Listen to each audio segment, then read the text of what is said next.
Les boîtes de nuit, ces lieux qui sont prisés par des jeunes, des papas, des mamans.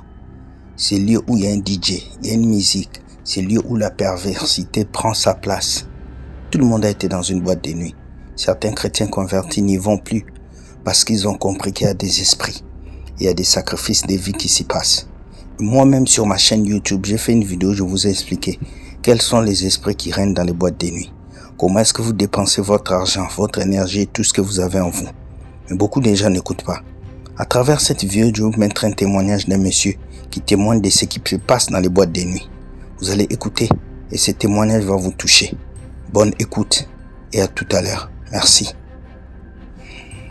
Un dernier témoignage dans ce sens, c'est j'allais en boîte. Parce que là, les boîtes, je pouvais aller à l'église, puisque ma mère me disait maintenant d'aller à l'église. Donc j'allais à l'église, mais samedi soir, j'étais en boîte. Donc dimanche matin, j'allais à l'église.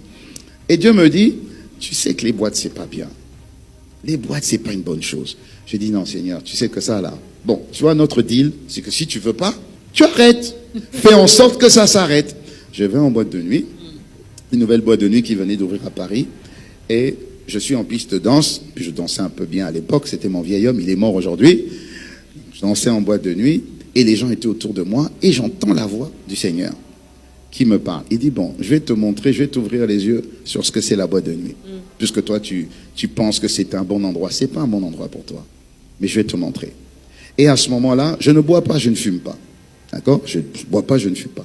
Et à ce moment-là, autour de moi, la musique, on n'a plus entendu les sons. On a juste entendu la basse. Tu vois? La basse, juste la basse. Et les lumières se sont teintées en rouge. Et autour de moi, c'était plus des personnes. C'était des animaux mélangés avec des personnes. Et ils étaient en train de tourner autour de moi comme pour un sacrifice. Vous savez, comme les Indiens tournent autour d'un sacrifice, voilà, qu'ils viennent d'avoir avant de le sacrifier. Et le sacrifice, c'était moi. Et Dieu me dit, voilà, c'est quoi la boîte de nuit? Ce que tu vois réellement, c'est pas la réalité. La réalité, c'est la vérité qui s'ouvre à tes yeux. Je ne connaissais pas aujourd'hui la parole que je connais aujourd'hui. Mais j'ai vu ça, comme je vous vois, maman d'orchestre. J'ai vu ça. À ce moment précis, je suis sorti de la piste, j'ai pris mon manteau, je suis sorti. Le désir des boîtes de nuit s'est arrêté à ce moment-là. Wow, il est Dieu. Amen. Et c'est un père responsable. Très souvent, on souffre dans nos vies, on ne sait pas ce qui se passe. Mais c'est souvent les influences à laquelle on s'est lié qui nous ont poussé ça.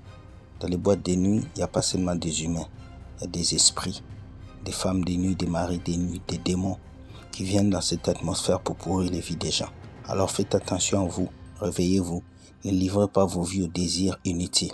Jeune garçon, jeune fille, donne ta vie à Jésus, car là où tu mets tes pieds, ce lieu peut te détruire.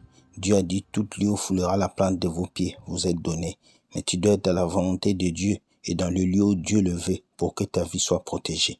À travers cette vidéo, j'aimerais que tu puisses comprendre que le monde est miné par la puissance du ténèbre.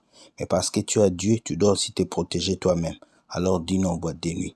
Bonne soirée, soyez bénis et bye. Partagez.